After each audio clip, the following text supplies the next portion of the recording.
Mathias. Bonjour Amélie. Donc tu es le créateur de Arcachon Écotour.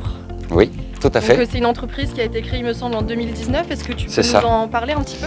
Bien sûr. Alors c'est une agence réceptive, c'est-à-dire une agence spécialisée sur une destination, en l'occurrence la destination du bassin d'Arcachon de manière large. Et c'est une agence qui organise des séminaires éco-responsables sur le bassin d'Arcachon pour faire découvrir le bassin d'Arcachon de manière différente, de manière authentique.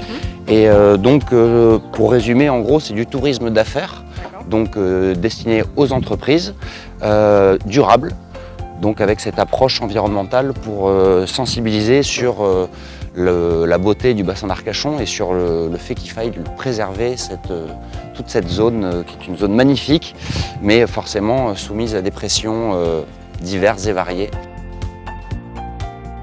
L'engagement éco-responsable, il se montre vraiment au niveau du choix des activités. Donc moi là-dessus j'ai une éthique, donc je ne proposerai pas de jet ski il faut être cohérent, ou pas de vol en avion. Je travaille autant avec des loueurs de bateaux que des loueurs de dériveurs, de catamarans, de paddle, des guides conférenciers.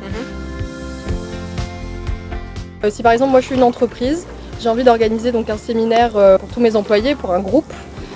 Tu as carte blanche, quel type de séjour est-ce que tu pourrais proposer?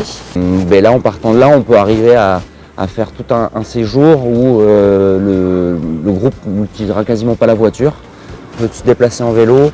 Donc on peut par exemple imaginer de faire une sortie en bateau au départ de la jetée Thiers ou la jetée d'Erac. Ensuite on vous fait monter la dune du Pilat.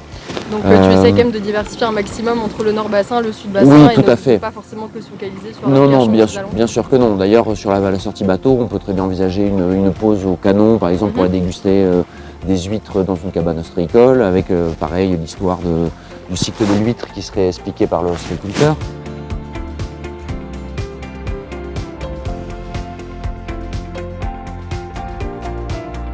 Il y a beaucoup de team building, un peu comme on dit en anglais. Donc voilà, le but c'est de pouvoir vraiment développer de nouvelles activités originales, pertinentes par rapport à ce positionnement éco-responsable.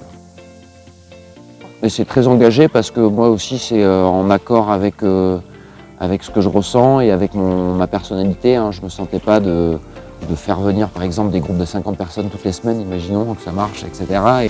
Le but, c'est d'avoir quand même une notion de durabilité et d'avoir un minimum d'impact sur le bassin d'Arcachon et sur la zone, parce que c'est quand même un endroit où on a eu de la chance pour ça, qui est extrêmement encore très nature. Étant amoureux moi-même de ma région, je ne me voyais pas de faire autrement en fait.